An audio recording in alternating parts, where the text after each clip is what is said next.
नमस्कार, news India एक बार फिर हाजिर है अपने ग्राउंड जीरो के हीरोज के साथ। इस खास बुलेटिन में हमारे हीरो बताएंगे हर खबर की जमीनी हकीकत, वो भी ग्राउंड जीरो से।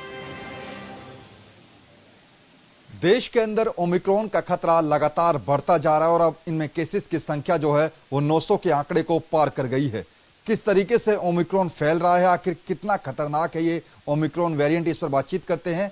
आरएमएल अस्पताल के डीन डॉक्टर राजीव सूद जी हैं। राजीव जी, जिस तरीके से लगातार केसेस बढ़ रहे हैं, कुछ लोग कह रहे हैं कि फरवरी में जो है कोरोना पीक पर होगा, कोरोना की तीसरी लहर भी आ सकती है। देखिए, तीसरी लहर तो आ ही रही है और जहाँ तक फरवरी के पीक की सवाल है, वो भी आईआईटी का जो मैथमेटिकल फार्मूला पहली 2 वेव्स में अप्लाई किया था वो बिल्कुल स्टिक बैठा था और उसके हिसाब से ये लहर भी आ रही है। एक अच्छी बात यह है कि साउथ अफ्रीका के अंदर जो बहुत तेज़ी से केस बढ़े थे, 30,000 केस तक पहुंच गया था डेली, वहाँ नीचे आने शुरू हो गए।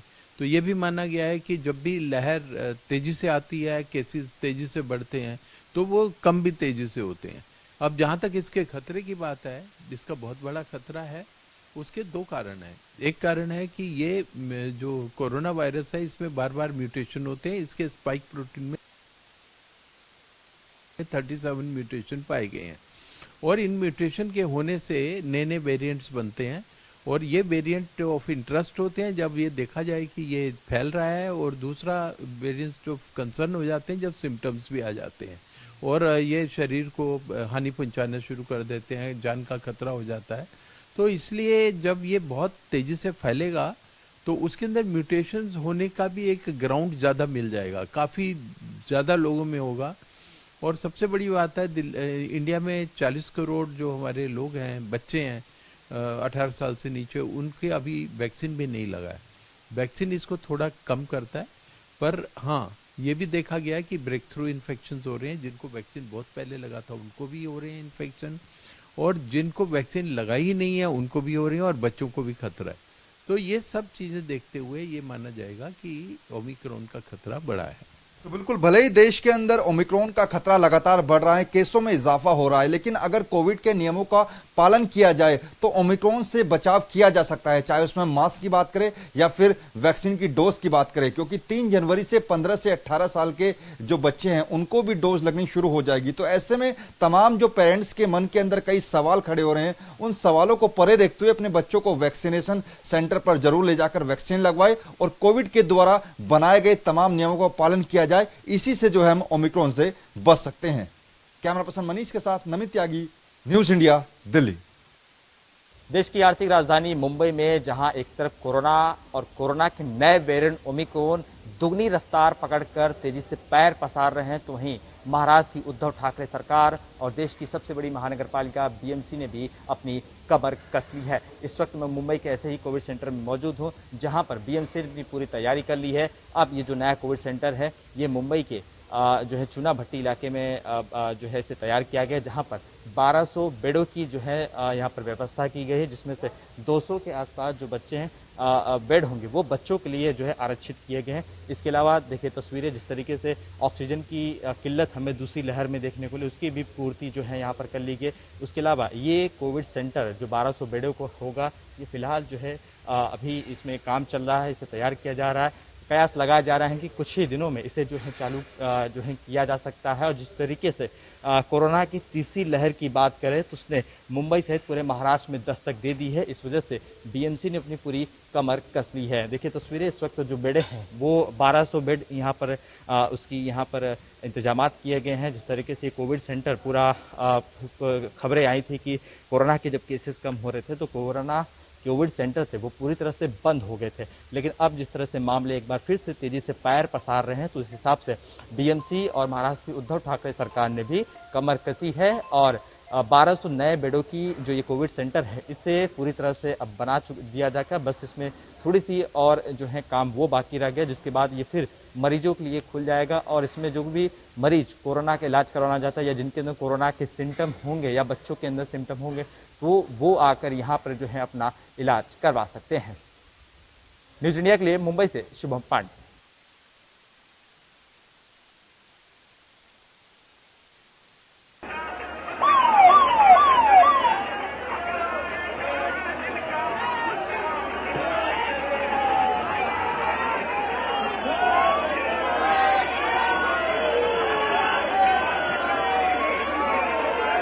केंद्रीय गृह मंत्री अमित शाह रोड शो कर रहे हैं और रोड शो में भीड़ कितनी है ये देखिए। रोड शो कर रहे हैं देश के गृह मंत्री अमित शाह, बरेली में उनकी मौजूदगी है और ड्रोन कैमरे से ली गई इन तस्वीरों को देखिए। जो सड़क है वो खचाखच लोगों की भीड़ से भरी हुई है, गाड़ियां यहां पर दिखाई दे रही है, कार्यकर्ताओं का हुजूम है, पुलिस की तैनाती है वहां पर। यहां पर आप देखिए किस तरीके से बड़ी संख्या में पुलिस की तैनाती है, सुरक्षा बलों को तैनात किया गया है अमित शाह की सुरक्षा में। और पूरी सड़क पर लोगों की मौजूदगी दिख रही है, कार्यकर्ताओं की मौजूदगी दिख रही है। कार्यकर्ता केंद्रीय गृह मंत्री अमित शाह का फूल मालाओं से स्वागत कर रहे हैं, फूलों की बारिश कर रहे हैं। सड़क के किनारे जो घर हैं वहां से फूलों की बारिश हो रही है। ये तस्वीरें हम आपको दिखा रहे हैं। देखिए ड्रोन से जो तस्वीरें ली गई हैं, इन ड्रोन से ली गई तस्वीरों को आप देखिए कितनी ज्यादा संख्या में लोगों की भीड़ है इस गली में। छोटी सी गली यहां पर दिखाई दे रही है, सकरी सी सड़क है और वहां पर केंद्रीय गृह मंत्री अमित शाह का जो काफिला है वो धीरे धीरे करके आगे बढ़ रहा है। सरक रहा है कहूं तो ज्यादा बेहतर होगा, क्योंकि वहां पर भीड़ इतनी ज्यादा है लोगों की कि बहुत स्लोली आगे उनकी जो गाड़ी है वो आगे बढ़ती हुई दिखाई दे रही है। इन तस्वीरों में स्वतंत्र देव सिंह को देख सकते हैं, प्रदेश अध्यक्ष संतोष गंगवार जो हैं, दाहिनी तरफ आप उनकी मौजूदगी देख सकते हैं। तो तमाम नेता इस बस पर सवार हैं और यहां पर केंद्रीय गृह मंत्री अमित शाह लोगों का अभिवादन स्वीकार कर रहे हैं और ये काफिला धीरे धीरे आगे बढ़ता हुआ अमित शाह का दिखाई दे रहा है। बरेली में अमित शाह मौजूद हैं, दरअसल ताबड़तोड़ चुनावी सभाएं कर रहे हैं देश के गृह मंत्री अमित शाह। उत्तर प्रदेश में चुनावी माहौल है और इस माहौल में तमाम जो दिग्गज हैं बीजेपी के, जो स्टार प्रचारक हैं, वो लगातार चुनावी सभाओं में व्यस्त दिखाई दे रहे हैं। इस वक्त अमित शाह ने बागडोर संभाल रखी है, पिछले कई दिनों से उत्तर प्रदेश के प्रवास पर हैं। उत्तर प्रदेश में ताबड़तोड़ रैलियां कर रहे हैं, जनसभा कर रहे हैं, रोड शो कर रहे हैं, कार्यकर्ताओं से मिल रहे हैं, स्ट्रैटेजी बना रहे हैं। दरअसल अमित शाह को बीजेपी का चाणक्य कहा जाता है और उनकी जो नीति होती है, वो जो पॉलिसी बनाते हैं, वो जो स्ट्रैटेजी बनाते हैं चुनाव के लिए, वो अमूमन फेल नहीं होती है। और बरेली में जन विश्वास यात्रा जब पहुंची है तो लोगों की भीड़ देखिए। हालांकि अमित शाह जिस गाड़ी पर सवार हैं उसके इर्द गिर्द सुरक्षा बलों का एक घेरा है और पीछे पीछे कार्यकर्ता दिख रहे हैं, चलते हुए दिखाई दे रहे हैं। सामने से कार्यकर्ता दिख रहे हैं चलते हुए गाड़ी के। जन विश्वास यात्रा से जुड़ी हुई ये तस्वीरें आपको दिखा रहे हैं और जो गलियों में लोग मौजूद हैं, सड़कों पर लोग मौजूद हैं, वो अमित शाह पर फूलों की बारिश कर रहे हैं। ये बरेली से सीधी तस्वीरें इस वक्त हम आपको दिखा रहे हैं। बरेली में देश के गृह मंत्री अमित शाह मौजूद हैं और देखिए ये ड्रोन कैमरे की नजर से आप इस रोड शो, इस जन विश्वास यात्रा की तस्वीरों को अगर आप गौर से देखेंगे तो यहाँ पर लोगों की भीड़ दिखाई दे रही है, लोगों की मौजूदगी दिखाई दे रही है, लोगों का हुजूम दिखाई दे रहा है, गाड़ियों का काफिला दिखाई दे रहा है और चुनावी माहौल को आप महसूस कर सकते हैं। उत्तर प्रदेश में बीजेपी ने पूरी ताकत झोंक रखी है। बीजेपी ने तमाम स्टार प्रचारकों को उत्तर प्रदेश में उतार दिया है। लगातार प्रधानमंत्री का उत्तर प्रदेश में दौरा हो रहा है। गृह मंत्री ने पिछले कई दिनों से उत्तर प्रदेश में मोर्चा संभाल रखा है। मुख्यमंत्री हर रोज 2 जगहों से 3 जगहों पर सभा को संबोधित कर रहे हैं। तमाम जो प्रदेश सरकार के मंत्री हैं उनकी कहीं न कहीं मौजूदगी होती है। केंद्रीय मंत्रियों की जिम्मेदारी तय की गई है। जो पार्टी प्रभारी हैं, जो पदाधिकारी हैं, उन्होंने मोर्चा संभाल रखा। और देखिए ये जहां पर जन विश्वास यात्रा जहां से गुजर रही है, वहां की तस्वीरें आसमान से कैसी दिख रही है, ये हम आपको दिखाने की कोशिश कर रहे हैं। खूबसूरत तस्वीरें हम आपको दिखा रहे हैं बरेली से। ये एरियल तस्वीरें हैं, ड्रोन से ली गई तस्वीरें हैं। लोग जो हैं अमित शाह को देखने के लिए यहां पर बड़ी संख्या में मौजूद हैं।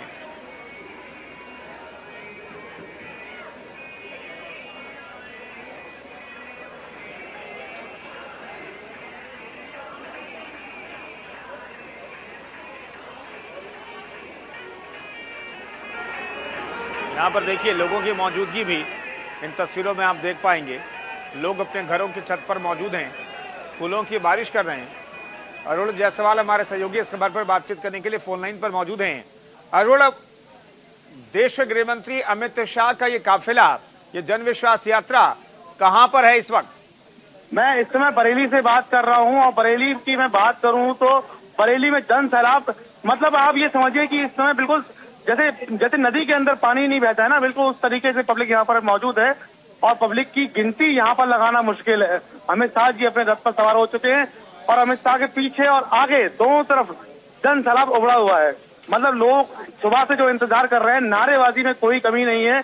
और मैं आपको, अगर मैं तस्वीरें में आपको भेज रहा हूँ, तस्वीरों के माध्यम से मैं आपको समझा पाऊंगा कि यहाँ पर लोग सुबह से भूखे प्यासे, बरेली नहीं बरेली के आसपास के क्षेत्र के लोग भी यहाँ पर इकट्ठे हो चुके हैं और अमित शाह जी को शायद जितना प्यार बरेली से मिलने वाला है, मुझे नहीं लगता कि किसी और जिले से मिला होगा।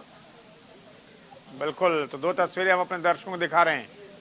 ये यात्रा की अगवानी यहाँ पर जो आम लोग हैं वो कर रहे हैं, वो स्वागत कर रहे हैं देश के गृह मंत्री अमित शाह का।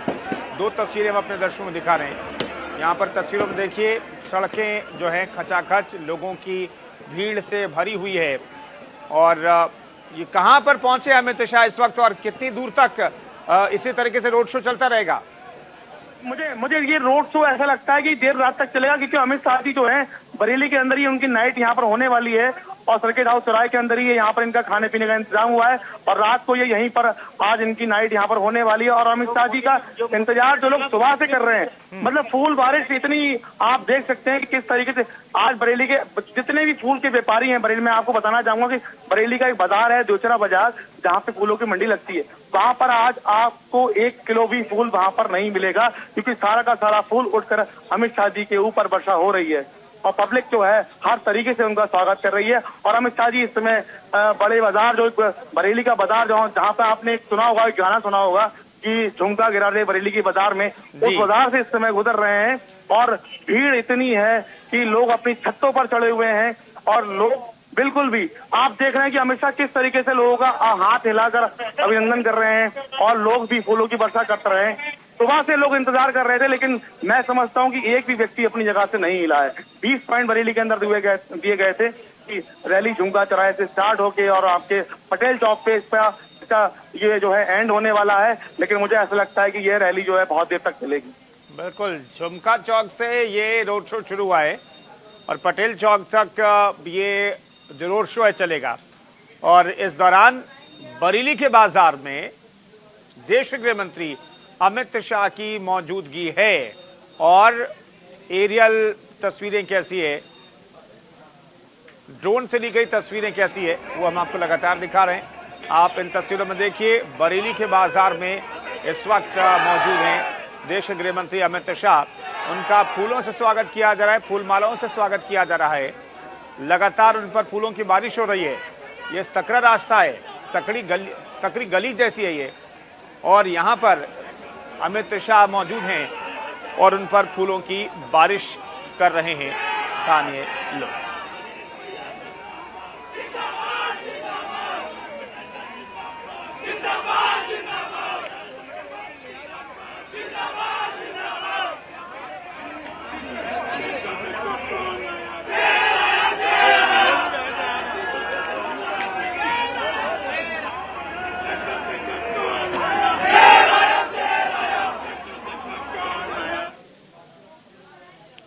और एक बार फिर से आपको दिखाते हैं ग्राउंड जीरो के हीरो। आज वर्ष 2021 का आखिरी दिन है और वर्ष 2022 यानी नववर्ष की शुरुआत हरियाणा में कई तरह की पाबंदियों के साथ होने जा रही है। दरअसल ओमिक्रॉन और कोरोना के बढ़ते हुए मामलों को देखते हुए हरियाणा सरकार ने नववर्ष से यानी 1 जनवरी से कई तरह की पाबंदियां राज्य में लागू की हैं। खासतौर पर सार्वजनिक स्थानों पर उन लोगों को दाखिला नहीं मिलेगा जिन लोगों ने अभी तक कोरोना वैक्सीन की दोनों डोज नहीं लगवाई हैं और हरियाणा में यह आंकड़ा करीब 30 लाख से भी अधिक है जिन लोगों ने अभी तक कोरोना वैक्सीन की दोनों डोज नहीं लगवाई हैं। बीते कल ही हरियाणा में करीब 300 मामले कोरोना के सामने आए हैं जिसकी वजह से चिंतित होकर स्वास्थ्य मंत्री अनिल विज ने मुख्य सचिव को यह पत्र भी लिखा है कि हरियाणा में जलसे और जुलूस या रैलियों इत्यादि पर पाबंदी लगा दी जाए। फिलहाल बढ़ता हुआ खतरा यही संकेत दे रहा है कि लोगों को सावधान होने की जरूरत है और यदि सावधानी हटी तो दुर्घटना जरूर घटेगी। कैमरामैन आकाश के साथ कुलवीर दीवान, न्यूज इंडिया, चंडीगढ़। दिल्ली के अंदर नए साल का जो फीका रंग है वो आज देखने को मिलेगा। इस वक्त हम दिल्ली की जान कनॉट प्लेस में मौजूद हैं और कोरोना और ओमिक्रॉन का खतरा जिस तरह से बढ़ रहा है तो दिल्ली सरकार की तरफ से नई गाइडलाइंस जो हैं वो दिल्ली के अंदर लागू की गई हैं, जिसके बाद तमाम जो बार हैं उनको 10 बजे के अंदर ही क्लोज करना होगा। और साथ ही साथ बात करें तो जितने भी रेस्टोरेंट और बार हैं वहां पर 50% लोगों को ही बैठने की जो गाइडलाइंस हैं वो दिल्ली सरकार की तरफ से लागू की गई हैं। और इस बार जो है नए साल का रंग थोड़ा फीका रहने वाला है कोविड के नियमों की वजह से। इस वक्त हम सीपी में ही हैं, CP24 किचन एंड बार। यहाँ पर किस तरीके से गाइडलाइंस को फॉलो किया जा रहा है, किस तरीके से लोगों को जो है हैंडल किया जाएगा, बातचीत करते हैं। अमित जी, जो सरकार की तरफ से गाइडलाइंस बनाई गई है उनको आखिर किस तरीके से आपका जो रेस्टोरेंट और बार है उसको फॉलो कर रहा है? सर, हमें जो गाइडलाइन आई गई है उसमें ये है कि जो भी कस्टमर आपके यहाँ आता है उसको आप विदाउट सैनिटाइजेशन, विदाउट स्कैनिंग के उनके कॉन्टैक्ट नंबर और उनके पूरे डाटा के साथ में आप एंट्री देंगे। उसके बाद जो भी कस्टमर आएगा उसमें आपने सोशल डिस्टेंसिंग के हिसाब से उनको बैठाना है। जो सीटिंग कैपेसिटी है उसके 50% हमने मार्जिन के हिसाब से लोगों को बैठाना है। ये लिखा भी हुआ है कि कितनी सीटेड हैं, कितनों को आप? हाँ जी, 78 की हमारी टोटल सिटिंग कवर रेस्टोरेंट है जिसमें हम 50% का परमिशन हम देते हैं कि इतने ही गेस्ट हमारे अंदर आ सकते हैं, इनसे कम है 50%। बिल्कुल, देखिए यहाँ पर जो सिटिंग अरेंजमेंट है उसको 50% किया गया है। ये हालांकि सीपी के अंदर एक अच्छा रेस्टोरेंट एंड बार है, लेकिन यहाँ पर आज जो बात करें तो जो नई गाइडलाइंस फॉलो की गई हैं उसके बावजूद जो है यहाँ पर पूरे जो फॉलो है उसको किया जा रहा है। एक और सवाल होगा, क्योंकि जो नई गाइडलाइंस बनाई गई हैं उसके अकॉर्डिंग अब रात को 10 बजे से पहले आपको क्लोज करना होगा, उसके लिए क्या कुछ बनाया? 9:30 का हमें टाइम पीरियड आ रखा है, गाइडलाइन आ रखी है कि 9:30 पे आपका रेस्टोरेंट विल भी क्लोज हो जाना चाहिए। तो हम ये कोशिश करते हैं कि 8:30 पे जो कस्टमर्स आते हैं उनको हम बोल देते हैं कि सर आप 8:30 पे जो एंट्रेंस कर रहे हैं आपको सिर्फ 9:30 तक आपको रेस्टोरेंट खाली करना पड़ेगा, बिकॉज इट्स गवर्नमेंट गाइडलाइन इसके वजह से। और जो 9 o'clock पे आते हैं हम उनको म्यूक्स प्रेफरेंस देते हैं कि आपको whatever you want to order you can take away कर सकते हैं उसको। आपको लगता है कि इस बार जो कोविड का खतरा लगातार बना हुआ है इससे जो न्यू ईयर का रंग है वो थोड़ा सा फीका नजर आया? सर ऑब्वियस ही बात है, 31 जो एक ऐसा डे होता है जिसमें अच्छी गैदरिंग होती है, लोग अपना एंजॉयमेंट करते हैं। आज गवर्नमेंट की गाइडलाइन की वजह से या जो प्रॉब्लम इंडिया में आ रखी है उसके वजह से उसको भी फॉलो करना बहुत ज़रूरी है, जिसकी वजह से हमको भी पता है कि इतना कुछ नहीं हो पाएगा। कैमरा पर्सन मनीष के साथ नमित त्यागी, न्यूज इंडिया, दिल्ली। देश भर में नीट काउंसलिंग में हो रही विलंब को लेकर आज महाराष्ट्र रेसिडेंट और डॉक्टर यानी मार्ड ने जगह जगह प्रोटेस्ट करना शुरू कर दिया। इस वक्त मुंबई के मशहूर जेजे अस्पताल के बाहर खड़े हैं, जहां पर आप देखते हैं तमाम जो जूनियर डॉक्टर हैं वो अपनी मांगों को लेकर यहां पर जो इकट्ठा हुए हैं। और जब इनकी मांगे हैं कि जब तक इनकी जो नीट का एग्ज़ाम है उसमें अगर जो है पूरी नहीं हुई तब तक इनकी प्रोटेस्ट जो है वो चलती रहेगी। हम कुछ लोगों से भी बात करेंगे। ये बताइए कि जिस तरीके से आप लोग मांग कर रहे हैं कि हमारी मांगे पूरी होनी चाहिए, सरकार से क्या अब तक जवाब आया है और क्या लिखित शिकायत आपने दी है सरकार से? सरकार से अभी तक कोई जवाब नहीं आया, इसलिए तो हमारा ये स्ट्राइक कंटिन्यू चल रहा है। ना कोई मतलब मीटिंग के लिए अभी तक तो बुलाया है, ना कोई रिटर्न हमें कुछ मिला है। और ये रजिस्ट्रेशन प्रोसेस हमारे लिए बहुत इंपॉर्टेंट है, क्योंकि अभी कोरोना के केसेस फिर से ओमाइक्रॉन के बढ़ रहे, तो डॉक्टर की नंबर्स ऑफ डॉक्टर लगने वाले, तो इसलिए काउंसलिंग होना बहुत ज़रूरी है। या कॉन्ट्रैक्ट बेसिस के ऊपर भी हम उस जगह पे डॉक्टर ले सकते, डॉक्टर की मांग की है लेकिन अभी तक उसका कुछ जवाब नहीं आया है। लेकिन अब कोरोना के मामले बढ़ रहे हैं, उस पर से आप लोग सभी तमाम जो डॉक्टर्स है वो हड़ताल करेंगे, तो ऐसे किस तरह से चलेगा? सरकार का सहयोग जो है सरकार करे कि डॉक्टर्स हमारा सहयोग करें? पहले तो हमारी स्ट्राइक का ये पॉइंट है कि जो भी कोविड सर्विसेज है वो कोविड सर्विसेज एक भी बंद नहीं है। उसमें कोविड वार्ड होगा, कोविड ओपीडी होगा, कोविड वैक्सीनेशन भी बंद नहीं है, कोविड आईसीयू जो भी इमरजेंसी सर्विस है वो बंद नहीं है। तो हमने मतलब कोविड सर्विस हैम्पर ना करने का पूरा ट्राई किया है। फिर भी आगे चल के मतलब कुछ ना कुछ हमें रिस्पॉन्स चाहिए, जो कि हमारे काउंसलिंग का सबसे बड़ा इशू है। अच्छा, कुल कितने डॉक्टर्स आपके साथ शामिल हैं अगर जेजे अस्पताल की बात करें?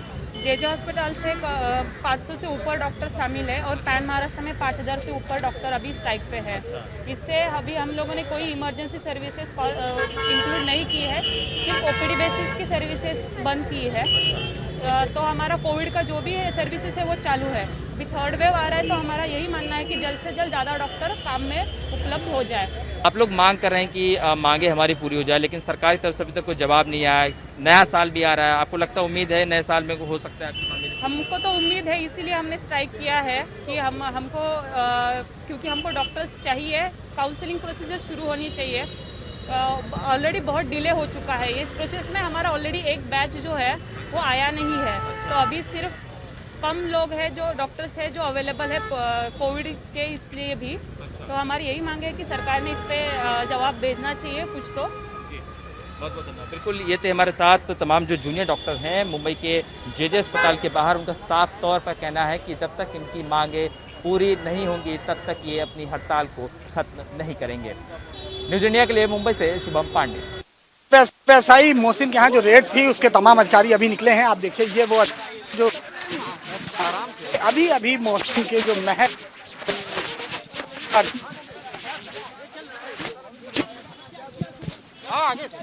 उसने भी कि वो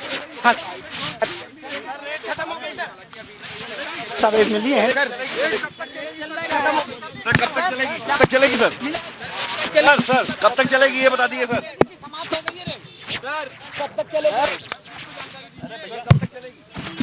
क्या कह सकते हैं? वो तब सारी थे जो रेड में